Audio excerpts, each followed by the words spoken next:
यानी इस संसार में सब कुछ चल रहा है, सब कुछ। सबसे बड़ा समय वो भी चल रहा है, समय के साथ हर वस्तु वो भी चल रही है, समय के साथ पैदा हो रही है, समय के साथ नाश हो रहा है। यानी हर वस्तु चल अवस्था में है, लेकिन एक आत्मा अचल है, अचल। यानी वो कभी चलती नहीं है, वो कभी बीतती नहीं है, वो सदा सदा से थी, सदा सदा है और सदा सदा रहेगी। उसका एक क्षण भी नहीं बीत सकता। उसकी भक्ति करनी है, और उसकी भक्ति करने से फायदा क्या होगा? जैसे देवताओं की भक्ति करने से क्या फायदा होता है? लोग फायदे गिनते हैं आजकल, कहते हैं जी मनोकामना पूरी हो जाती है। अच्छा, मनोकामना पूरी हो जाती है, अच्छी बात है। और क्या फायदा है? देवी देवताओं की पूजा करने से हमें स्वर्ग मिल जाएगा। अच्छा जी, बहुत अच्छी बात है। और क्या फायदा है? और तो पता नहीं जी, दुनिया का काम बन गया और मरने के बाद रहने का इंतजाम हो गया। ये दो ही चीजें, और क्या चाहिए? गीता क्या कहती है? अध्याय 7 20वां श्लोक, हे अर्जुन मेरे अलावा, यानी आत्मदेव के अलावा, आत्म तत्व के अलावा अगर कोई किसी की भी पूजा करता है, किसी भी देवी देवता की पूजा करता है और उसे कोई फल मिल भी जाता है, तब भी वो ज्ञानी पुरुष नहीं है, वो अज्ञानी जीव ही है। क्यों? क्योंकि उसे प्राप्त हुआ फल सीमित और क्षणिक है।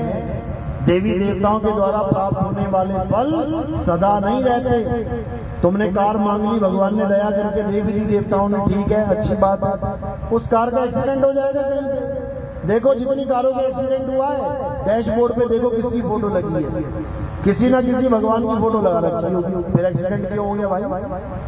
यानी ये दुनियावी नाशवान वस्तुएं हैं, इसके लिए पूजा नहीं करनी किसी की। ये तो तुम्हें बिना मांगे मिलेगी, बिना मांगे तुम्हें सब कुछ मिलेगा जो तुम्हारी किस्मत में है, और मांग कर भी वो नहीं मिलेगा जो तुम्हारी किस्मत में नहीं है। सिंपल सा फार्मूला है। अगर भगवान की भक्ति से दुनियावी चीजें मिल जाती तो बताओ किसके घर में आज हेलीकॉप्टर ना होता? सारी मांग के बैठे, पैसा दे दो, पैसा दे दो, पैसा दे दो।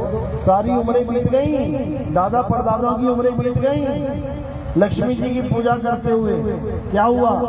अशरफियों की बारिश हो गई क्या? हो गई किसी की घर पर? सालों साल हो गए पूजा करते हुए, एक अशरफी दिखा दो किसी के टपकी हो माता लक्ष्मी के हाथ से, वो केवल कैलेंडर में टपकती है, बर्तन भरा हुआ है, वो बर्तन से नीचे एक भी ना गिरेगी। गिर गई तो बता देना मुझे। तुम ही खरीदोगे, जाके दिहाड़ी करोगे, पैसा इकट्ठा करोगे, फिर लक्ष्मी पूजन के लिए चांदी का या सोने का सिक्का खरीद के खुद लेके आओ। वो नहीं दे रही है भाई, समझो।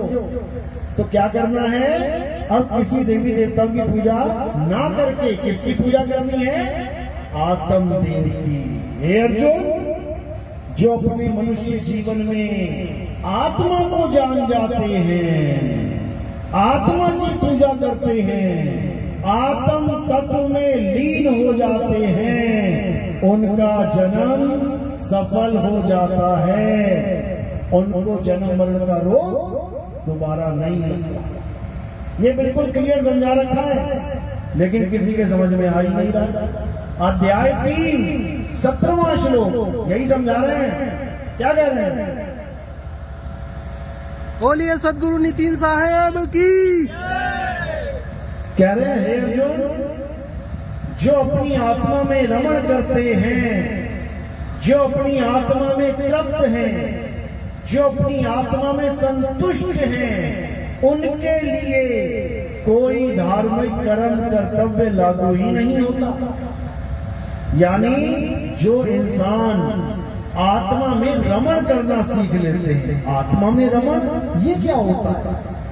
रेत में रमण तो सुना था, क्योंकि रमण रेती करके एक मंदिर है वृंदावन में, लोग जाते हैं वहां पे रेत ही रेत बिछा रखी है। अब क्या कहते हैं उसमें? जाओ रमण करो।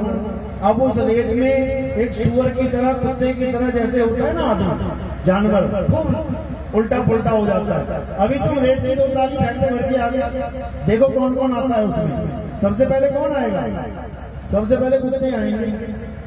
कुत्ते आके क्या करेंगे? रेत को खोदेंगे और उसमें घुस के खूब खेलेंगे। उसको कहते हैं रमण रेत, यानी रेत में रमण करना। तो कुत्ता रेत में रमण करे, समझ में आता है, अच्छी बात है। इंसानों के लिए रेत थोड़ी नहीं बनी है भाई कि इंसान रमण करेगा रेत में। इंसानों के लिए क्या बताया?